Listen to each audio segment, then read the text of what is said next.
Seminole Bingo, you'll find that on Warren's 1995 album, Mutineer, which was on Giant Records.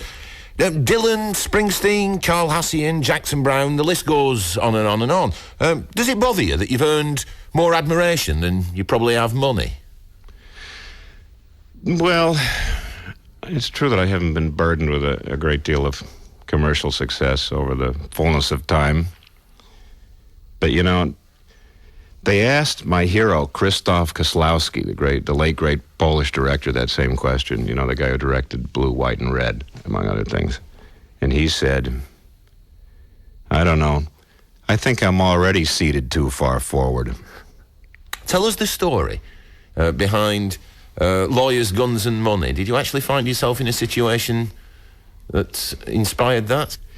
Well, we were in Kauai, in the Hawaiian Islands, and it was in 1977, and in the company of a waitress who proposed that we go visit somebody's plantation, and it turned out that we were visiting somebody's plantation, someone who wasn't home. And it kind of evolved out of that. It was an idea I had it was a kind of plea, but Andy, I'm going to have to urge you to repeat the story you told me before we started this. The great moment for me with Lawyers, Guns and Money, I was down in Angola about 3 years ago doing some radio reports on the problem with landmines down there, and I was working with a British demining team in a town called Luena, which had been the scene of a front line, the centre of town had been the front line in a big battle between the government and UNITA forces just a few months before I was there, and these guys were picking up not just landmines but all kinds of ordnance from all over the town, off the streets, picking up 120mm mortars and things like that, and then stacking them all in the garden of the house that they rented, where on a Sunday they announced that there was no work being done that day. We were all just going to sit around the garden. And I found myself, like mid-afternoon, sitting on the ground, on the lawn in this garden, with a gin and tonic in my hand, and my back resting up against a great pile of Russian-made Katyusha rockets, which I don't know whether you've ever seen them going off one of those launchers, but they're about 15, 20 feet long.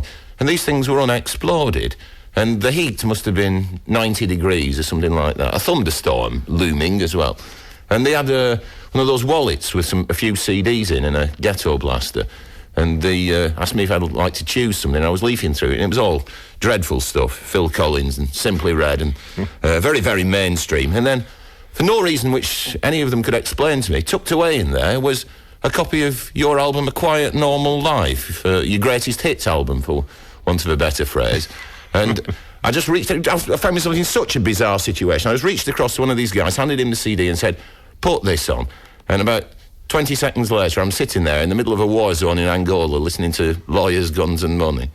Also, the mother of my children is a waitress. I couldn't be happier. I couldn't be prouder.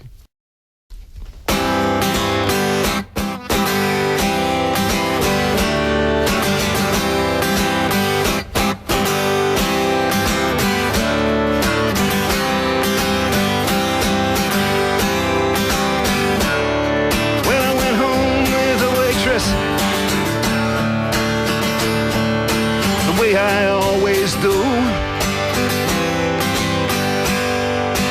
How was I to know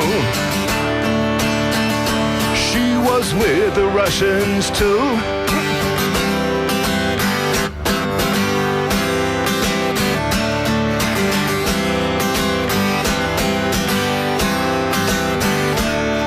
I was gambling in Angola.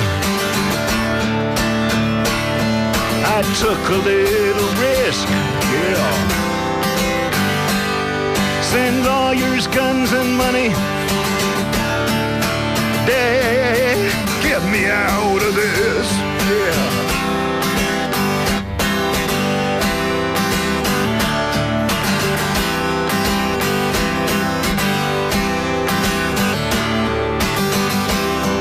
I'm the innocent bystander. Somehow I got stuck between the rock and the hard place, and I'm down on my luck. Yes, I'm down on my luck.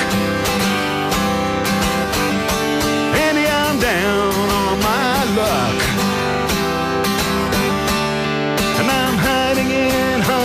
us.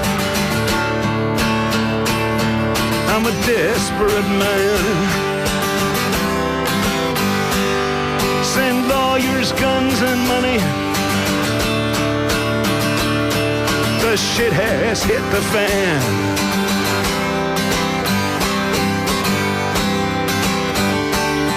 Send lawyers, guns, and money.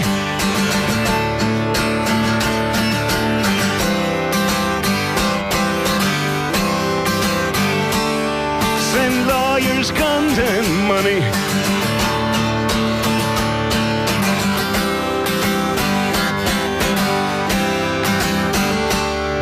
Send lawyers, guns, and money.